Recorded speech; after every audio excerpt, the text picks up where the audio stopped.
안녕하세요. 토요미스테리 디바제시카입니다. 여러분의 구독은 저에게 큰 힘이 됩니다. 모든 명사들의 꿈의 무대인 테드 컨퍼런스, 이곳에 당당히 올라온 한 여성이 있습니다. 여유롭게 웃으면서 강연이 시작되니까 사람들이 그녀의 낮은 목소리에 바로 빠져들었죠. 그녀의 강연 내용을 살짝 들어볼까요? 현재 우리의 건강관리 시스템은 가까운 누군가가 아픈 걸 알기까지 너무 많은 시간이 걸립니다. 병과 싸우려고 애쓰지만 이미 늦어버린 경우가 많죠. 제가 어릴 때 가깝게 지냈던 삼촌이 계십니다. 어느 날 갑자기 뇌종양 진단을 받았고 암은 순식간에 뼈로 전이 되었는데요. 결국 삼촌은 자신의 아들이 자라나는 것을 지켜보지 못하게 되었습니다. 환자들은 병원의 수많은 검사 속에 제대로 된 진단을 받기까지 너무도 긴 과정이 필요하고, 그러는 동안 고통은 되돌릴 수 없는 트라우마가 됩니다. 여러분, 우리 회사의 기술은 우리가 사랑하는 모든 사람들이 건강하고 잘 살 수 있도록 지켜주는 겁니다. 전 인간의 삶과 의료 시스템을 변화시킬 것이고 전 세계를 변화시킬 겁니다. 와우. 그녀의 강연이 끝나자 정말 박수갈채가 쏟아졌습니다. 이렇게 멋진 테드 강연을 한 이 여자는 누구일까요? 그녀는 1984년생 2월 3일 미국 워싱턴 DC에서 태어난 홈즈입니다. 그녀의 아버지는 미국 국제개발청을 비롯한 여러 정부기관에서 일을 하면서 많은 해외 개발도상국에서 구호활동 그리고 질병 퇴치와 관련된 일을 하셨고요. 어머니는 국회의사당에서 외교정책과 국방보좌관으로 일했어요. 그러니까 굉장히 좋은 집안 출신이겠죠. 덕분에 그녀는 어렸을 때부터 여러 나라들을 여행할 수 있었고요. 정말 넓은 시각으로 세상을 볼 수 있는 사람으로 자라나게 됩니다. 경제적으로도 부족함 없이 지낼 수 있었겠죠. 혼자서 많은 시간을 보내면서 책을 읽게 됐고, 이 책을 읽으면서 지식이 성장하게 되면서 그 경험은 훗날 그녀에게 진취적이고 도전적인 성격을 가져다 줍니다. 고등학교에 진학한 후 그녀는 더욱더 능동적으로 자신의 삶을 살기 시작했는데요. 컴퓨터 프로그래밍에 관심이 많았던 그녀는 자체적으로 개발한 언어 번역 프로그램 C 컴파일러를 한 중국 대학에 판매하기도 했습니다. 당시에 어렸을 때부터 외국을 많이 다니다 보니까 저 중국 시장이 엄청나게 성장하겠구나를 미리 엿볼 수 있었고, 그때부터 중국어를 익혔어요. 그래서 그녀는 유창하게 중국어를 할 수 있을 만한 수준에 이르게 됩니다. 2001년 좋은 성적으로 고등학교를 졸업하고는 스탠포드 대학의 화학공학과에 입학합니다. 아니, 대통령 장학생에도 선정되기도 해요. 정말 엄친딸 중에 최고의 엄친딸이죠. 대학에 입학해서는 그 전보다 더욱더 진취적인 사람이 됩니다. 아니 글쎄, 대학교 1학년 신입생이 학과장 사무실로 당돌하게 들어가서는 현재 교수님이 진행하고 있는 연구에 저도 참여하고 싶습니다 하면서 제안을 하기도 했다고 해요. 사실 당시에 그런 연구는요, 이런 학부생이 아닌 박사과정, 석사과정 이상에 있는 친구들이 참여를 하는 거였는데, 담당 박사가 너무도 그녀의 열정에 놀라서 함께 일하게 됩니다. 그러니까 분명 비범한 사람이었던 것 같아요. 이듬해였던 2002년입니다. 그때에는요, 중국과 홍콩 등지에서 사스가 이제 유행을 하게 되었는데요. 생각을 하게 된 거죠. 지금 중국 쪽에 사스가 퍼지고 있는데 여기에 이걸 연구하는데 많은 사람이 필요하지 않을까? 그런데 나는 중국어도 잘하잖아. 그래서 이걸 바탕으로 사스를 연구하는 싱가포르의 게놈 연구소에 지원을 하게 됐고요. 거기에서 인턴으로 일하게 되는 기회도 얻게 됩니다. 와, 정말 모든 이들이 원하는 삶을 살았죠. 그런데 이곳 연구소에서 일을 하면서 그녀는 훗날 세상을 바꿀 놀라운 아이디어를 얻게 되는데요. 연구소에서 그녀가 맡은 일은 바이러스를 검사하는 일이었습니다. 그러던 어느 날 그녀가 병원에 온 환자들을 보면서 이 현재의 의료 시스템이 굉장히 번거롭고 실용적이지 못하다고 느끼게 됩니다. 아니, 병을 진단받는 데까지 너무 많은 시간과 비용이 들이는 현실이 있다라는 거죠. 게다가 미국에서는 의료비가 굉장히 높기로 유명하고 개발이 잘 안 된 개발도상국이나 전쟁 지역에서는 이런 의료 서비스를 받는 것 자체가 힘든 상황입니다. 과거 애는요, 대학교 때 랩 온 칩. 자, 이게 어떤 거냐면요, 어떤 신기술 같은 건데 하나의 마이크로칩에 담긴 소량의 액체를 통해서 여러 개를 측정을 하는 기술을 연구한 적이 있었다고 해요. 그래서 이거를 착안을 해서 그러면 적은 양의 혈액을 사용해서 여러 번 테스트를 하고 그 결과를 의사에게 무선으로 전달하는 아이디어를 떠올리게 됩니다. 에? 무슨 아이디어요? 자, 조금만 더 들어보시죠. 일단 싱가포르에서 돌아왔어요. 2004년 3월입니다. 2년 동안 다녔던 대학을 중도 포기합니다. 그리고 즉시 회사를 차려요. 이름은 테라노스입니다. 작은 지하 연구실에서 시작을 했어요. 쪽잠을 자면서 연구에 몰두하게 됩니다. 그리고 마침내 2012년 그녀는 혁신적인 혈액 검사 키트 개발에 성공합니다. 그 이름은 일명 에디슨 키트. 자, 이게 어떤 이야기냐면요, 그녀는 이제 그동안 사람들이 자신의 병을 아는 데까지 시간과 노력이 너무 많이 든다라는 거에 계속 불만을 가져 있었고, 자신이 개발한 에디슨은 손끝에서 채취한 피 몇 방울만 가지고도 240여 가지에 넘는 질병을 한 번에 진단해낼 수 있는 아주 획기적인 기술이었습니다. 영상으로 내용 좀 보시죠. 자, 이런 식으로 손끝에서 피를 뽑아냅니다. 이 아주 소량의 이 피를 테라노스에서 만든 이 박스 조그만한 그 용기에다가 담아 넣고 끝! 요만한 거 있죠? 요만한 거. 요것만 가지고 이 피만 있으면 240개의 질병, 그러니까 당신 몸에 어떤 질병이 있는지를 한 번에 알아낼 수 있다는 거예요. 근데 보통 우리가 병원에 가면은 피를 이만큼 뽑아내잖아요. 그거 가지고도 하나 검사하고, 또 뭐 검사하려면 피 요만큼 뽑아내서 또 검사하고, 그리고 우리가 예를 들어서 암 검사하려면 암센터에 가야 되고, 심장은 심장센터 가야 되고, 다 다르게 가잖아요. 근데 그게 아니라 요 조그만한 양 하나로 모든 병을, 거의 240여 개의 병을 한 번에 알 수 있는 거니까 이건 엄청난 거죠. 우리나라에선 이런 혈액 검사를 계속하는 게 크게 부담이 되지 않을 수도 있지만, 의료 비용이 높은 미국에서는 사실 혈액 검사 한 번만 해도 수십만 원이 들 정도라고 합니다. 그런데 이 에디슨 키트, 이 홈즈가 발견한 이걸 사용하게 되면 5만 원 정도의 비용으로 키트를 구매해서 몇 방울만 피를 담아가지고 이 회사에 보내기만 하면 아주 되는 간단한 방법이에요. 그러니까 비용이 낮아지죠. 아주 효율적이죠. 그녀의 사업 아이템이 대박이 납니다. 그러면서 애는 실리콘밸리에 떠오르는 별이 돼요. 정말 이 획기적인 아이디어를 가지고요.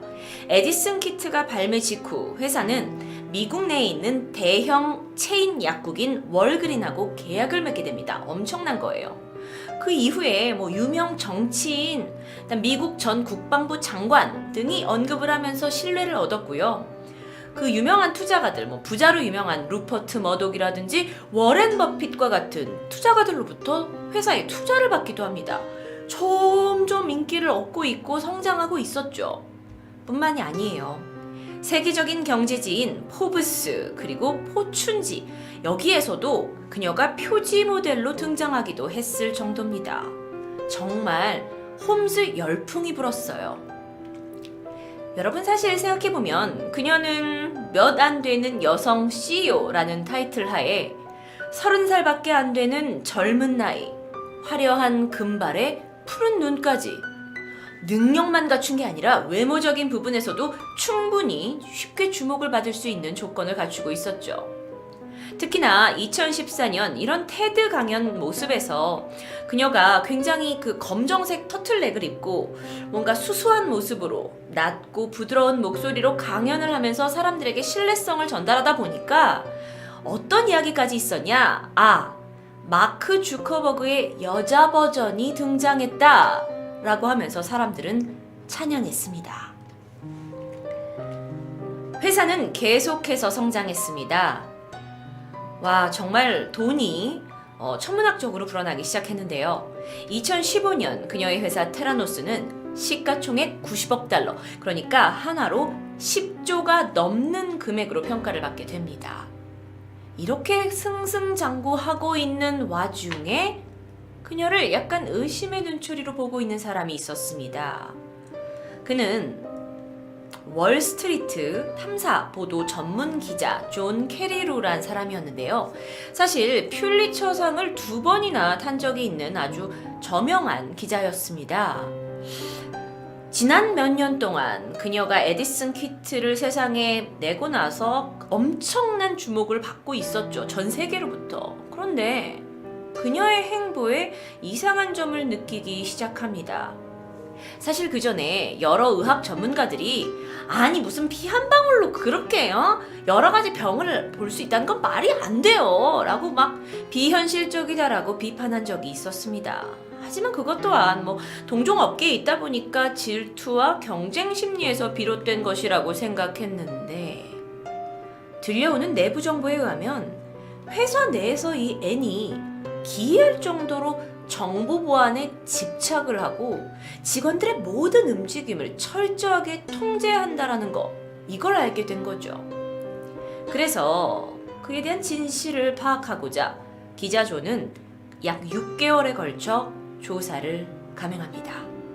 그리고 이후 아주 충격적인 사실이 밝혀지게 되는데요. 아까 말씀드린 이 테라노스사가 만든 에디슨 키트, 240가지 질병을 이제 다 진단할 수 있다고 했는데 알고 보니까 에디슨이 진단할 수 있는 항목은 10개 항목뿐이었습니다. 그런데 이것 또한 사실 이미 타 대기업들이 출시를 해놓은 기존의 검사 방식으로 진단할 수 있는 그런 진단한 병이었어요. 그러니까 전혀 혁신이나 새로운 게 아니라는 거죠. 게다가 이 테라노스 내에서 실험 과정에서 발생한 문제점들은 결과를 조작했다라는 것이 밝혀집니다. 마치 만능 진단 키트로 보였던 에디슨은 존재하지조차 않았던 거예요. 뿐만 아닙니다. 자신의 그 이미지를 성공한 여성으로 철저하게 메이킹하고 있었는데요. 좀 더 매력적인 이미지를 만들고 낮고 부드러운 목소리로 신뢰성을 얻는다는 것을 그녀가 잘 알고 있었던 걸까요? 그녀는 이렇게 엘리트 이미지를 풍기면서 한편으로 회사에서는 아주 독단적으로 운영을 해온 게 밝혀집니다. 그러니까 모든 직원이, 그러니까 그녀가 늘 강연에서 이렇게 말해요. 세계 의료비를 낮추고 정말 내가 이 의료계에 엄청난 기여를 하고 싶다. 돈도 낮추고 다 모두에게 좋은 일 아니냐. 이건 다 좋은 일이에요. 선한 일이에요. 라고 얘기를 했는데 정작 자기 회사에서는 모든 직원들한테 야, 니들도 나처럼 오랫동안 열심히 일해야지 하면서 강제 야근도 서슴지 않았고요. 특히나 회사 내 비밀을 엄수해야 된다는 명목으로 직원들끼리 업무 관련 정보를 서로 공유할 수 없게 만듭니다. 그러다 보니 연구자들이요, 아니 무슨 일을 자기가 하든지 간에 이 대표의 회사 홈지에 무조건 허락을 받아야 되는 거예요. 무슨 독재 정권이에요, 완전. 그러다 보니까 이 직원들조차 이 에디슨 키트가 사실 허구라는 것을 제대로 인지하지 못했던 거죠. 개중에는 몇몇 연구원들이 아니 여기에 대한 진실을 밝혀야 되는 게 아닙니까? 라고 대들면 곧장 해고했고요. 변호사를 대동을 해서 너 비밀을 지키지 않으면 너에게 어떤 불이익을 가게 하겠다 하면서 협박했고 극심한 스트레스를 안겨줍니다. 회사 내부에서는 진실이든 거짓이든 오직 그녀의 말만 잘 따르는 사람들이 높은 자리에 올라갈 수 있었어요. 행여 직원들이 회사를 나가려고 하면 비밀 유지 계약서에 서명을 해서 절대 회사의 비밀을 폭로할 수 없도록 만들었죠. 그녀는 완벽한 사기극을 꿈꿨습니다. 결국 테라노스가 지금까지 내놓은 모든 실험 결과는 무효화되었고요. 2016년 회사는 주식시장에서 퇴출되면서 대형마트들은 당연히 계약을 중단했죠. 한때 90억 달러로 평가, 그러니까 10조억 원의 평가가 받던 회사는 빵원, 0원으로 추락을 했고요. 2017년 1월 모든 연구소가 폐쇄됩니다.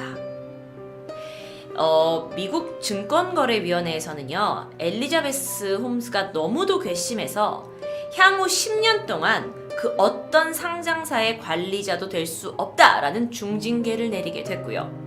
미 연방경찰은 그녀를 사기죄를 비롯한 총 11건의 혐의로 기소해버립니다.